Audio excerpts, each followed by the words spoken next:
तो संत ये बताते हैं कि बड़े भाग्य पाइए सत्संगा, विनय प्रयास हो तो भवभंगा, कि बड़े भाग्य से सत्संग की प्राप्ति होती है।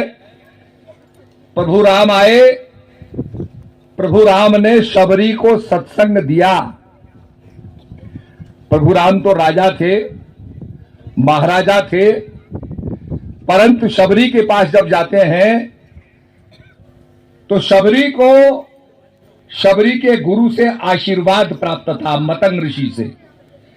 शबरी ने मतंग ऋषि की सेवा की और मतंग ऋषि कहने लगे, शबरी मैं तुम्हारी सेवा से बहुत प्रसन्न हूं और मैं आशीर्वाद देता हूं कि भगवान तुम्हें इसी जन्म में दर्शन देने आएंगे।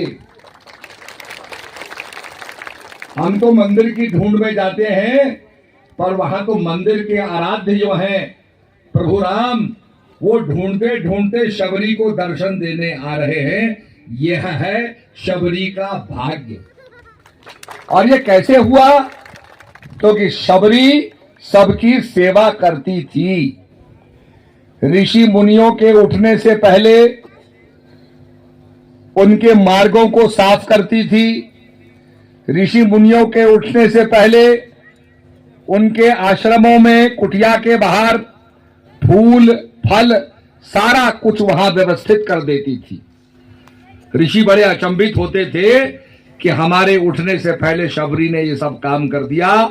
सब उसकी भक्ति से प्रसन्न थे। जब एक तालाब था, बहुत बड़ा पंपा सरोवर, भगवान दिखाना चाहते थे कि शबरी कितनी महान है, तो भगवान ने ऋषि मुनियों को बुलाया, आओ भाई। बड़े बड़े ज्ञानी ऋषि आए। भगवान ने कहा, यह पंपा सरोवर बड़ा पवित्र है, अपवित्र है, इसमें चरण डालो, इसको पवित्र करो। ऋषियों ने अपने पैर डाले, पर पंपा सरोवर पवित्र नहीं हुआ।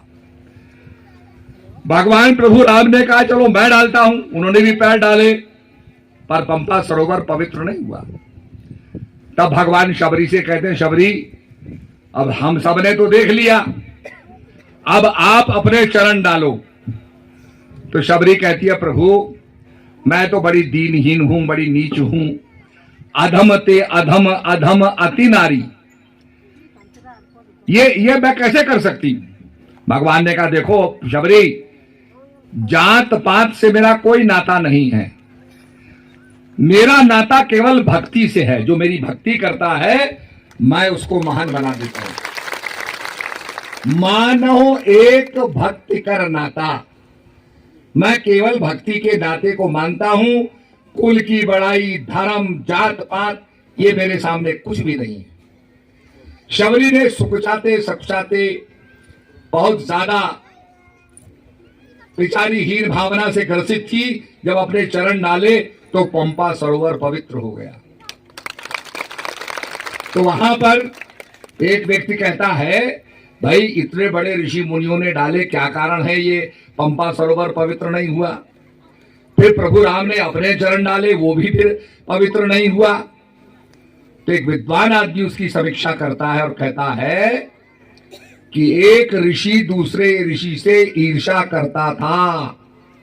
विश्वामित्र जी ने वशिष्ठ महाराज के 100 पुत्र मार डाले, क्योंकि वशिष्ठ महाराज उनको ब्रह्म ऋषि नहीं कहते थे, उनको राज ऋषि कहते थे। जब भी देखते थे विश्वामित्र को राज ऋषि, विश्वामित्र को बड़ा क्रोध आया, उन्हें एक पुत्र मारा, 100 पुत्र मार डाले।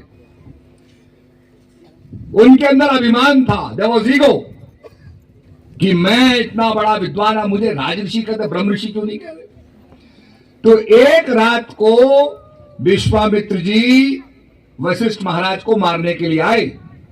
कहा, आज मैं इसको खत्म कर दूंगा, ये मुझे ब्रह्म ऋषि नहीं कहता है। तो झोपड़ी के अंदर अरुंधति और वशिष्ठ महाराज वार्तालाप कर रहे हैं, बात कर रहे हैं, और उसके अंदर अंधेरे में मारने के लिए विश्वामित्र जी जाते हैं। तो अंदर से बातचीत हो रही है। अरुंधति कहती है, महाराज आज तो बहुत अंधेरा है, घोर अंधेरा है। तो वशिष्ठ महाराज कहते हैं, कितना भी घोर अंधेरा हो, विश्वामित्र तो सूरज के समान हैं, वो अंधेरे में भी चमकते रहते हैं। जब अपनी बड़ाई सुनी विश्वामित्र ने, उनको आत्मग्लानि हुई, मैं कितना नीच हूं, मैंने वशिष्ठ महाराज के 100 पुत्र मार डाले, मैं अब इनको मारने जा रहा हूं, और ये आदमी कह रहा है कि इस घोर रात्रि के अंधकार में, अमावस्या की रात्रि को अगर अंधकार है तो इस अंधकार में सूरज कौन है? विश्वामित्र जी। आत्मग्लानि हो गई और अपनी कटार तलवार फेंक दी और जाकर के पैरों पे लेट जाते हैं कि महाराज मुझे क्षमा करो।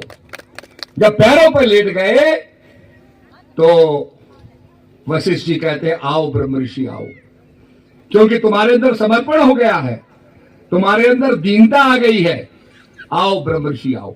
तो कहने का मतलब यह है कि एक ऋषि दूसरे ऋषि से ईर्ष्या करता था, तामस वृद्धि की प्रधानता थी, तो वो पंपा सरोवर को पवित्र नहीं कर पाए। फिर प्रभु राम ने अपने चरण डाले, प्रभु राम भी जंगल में गए, राक्षसों को मारा, और राक्षसों के प्रति इतना तामस वृद्धि हो गई कि इनको मारना है, ये ऋषि मुनियों को काटते मारते हैं और इनको सताते हैं, इनका भी वध करना है। उनके अंदर भी तामस प्रधान था, जिसके कारण पंपा सरोवर पवित्र नहीं हुआ। अब शबरी के अंदर तो किसी के प्रति द्वेष भाव था ही नहीं, बैर भाव था ही नहीं। शबरी ने चरण डाले तो पंपा सरोवर पवित्र हो गया।